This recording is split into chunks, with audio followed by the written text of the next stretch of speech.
Hey everybody, I'm Joey and today we're making pulled pork in the oven. Now let's get shredded.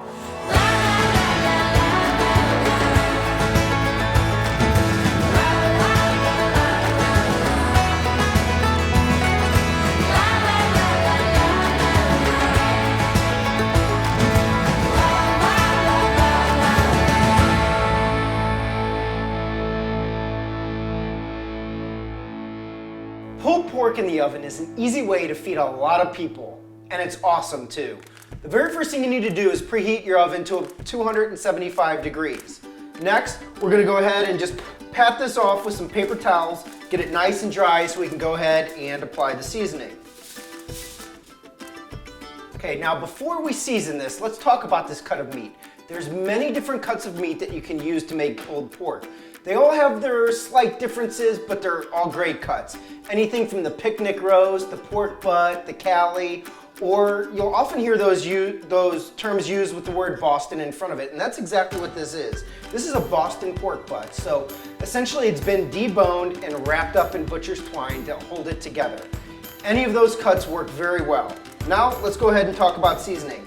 I like to go ahead and apply a little bit of mustard here, and this will allow our seasoning to stick. All right, everybody, this is where it gets just a little bit messy. Go ahead and coat this thoroughly with mustard on all sides.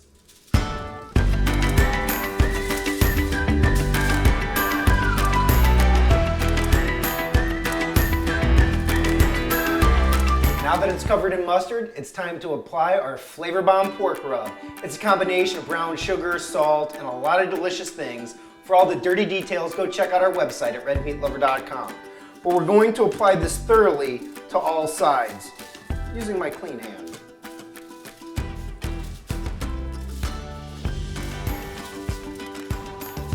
It's important to apply liberal seasoning because that will help create those awesome burnt ends, those little flavor bombs in your mouth once this thing is cooked. So go ahead, don't be shy, put lots on there. You'll be glad you did.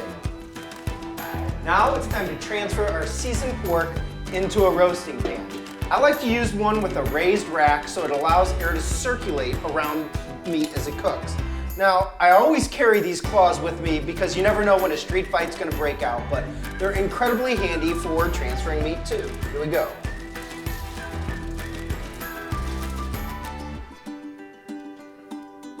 Next, I'm going to add just a little bit of water to the bottom of the pan. As I said, this is a raised rack, so this will help create some moisture in the oven as it cooks, and also prevent the bottom of the pan from burning.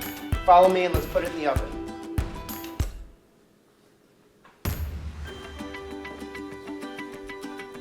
I'm going to place this in the oven and let it cook uncovered for about an hour or an hour and a half per pound, or until it reaches an internal temperature of about 195 degrees.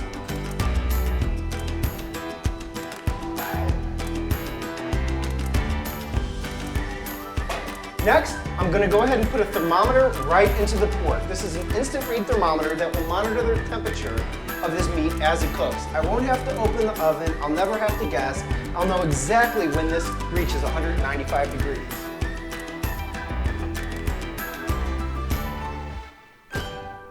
Now that it's in the oven, you have plenty of time to go to redmeatlover.com and register for our newsletter. When you do, you'll be registered to win a free meaty. We're giving away a grilling shirt every single month. All you need to do is sign up.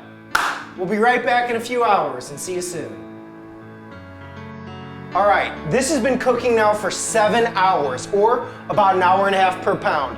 It just reached temperature of 195 degrees, so I'm gonna take it out. Look at that. It looks awesome, and if you could smell this at home, this is the smell of tasty. So next, I'm just gonna go ahead and cover this for about an hour, and that will cause the pork to raise in temperature about 5 or 10 degrees. I'll be right back. All right, now what we need to do is remove this butcher's twine. We only need to do this because this is a Boston pork butt. If it was a pork shoulder or a picnic roast, it wouldn't come with this string.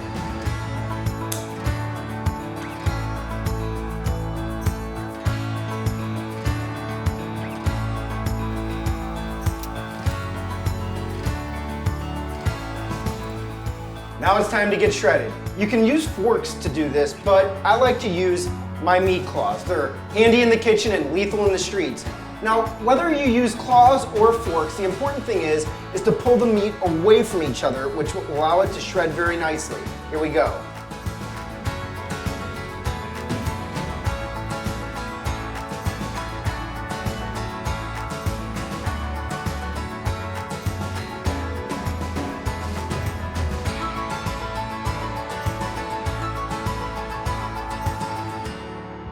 Now that the pork is shredded, it's time to dig in. And actually, my favorite pieces are these burnt ends. They're like flavor bombs for your mouth. So, so good. At Red Meat Lover, our motto is any cut of meat, any type of heat. We would love your feedback in the comments below, or you can send it directly to me, to Joey at redmeatlover.com. If you like this video, please subscribe to our YouTube channel for future updates. And in closing, I'll share what my doctor told me. I shouldn't be having intimate dinners for 4 unless there's 3 other people there. I'll see you next time.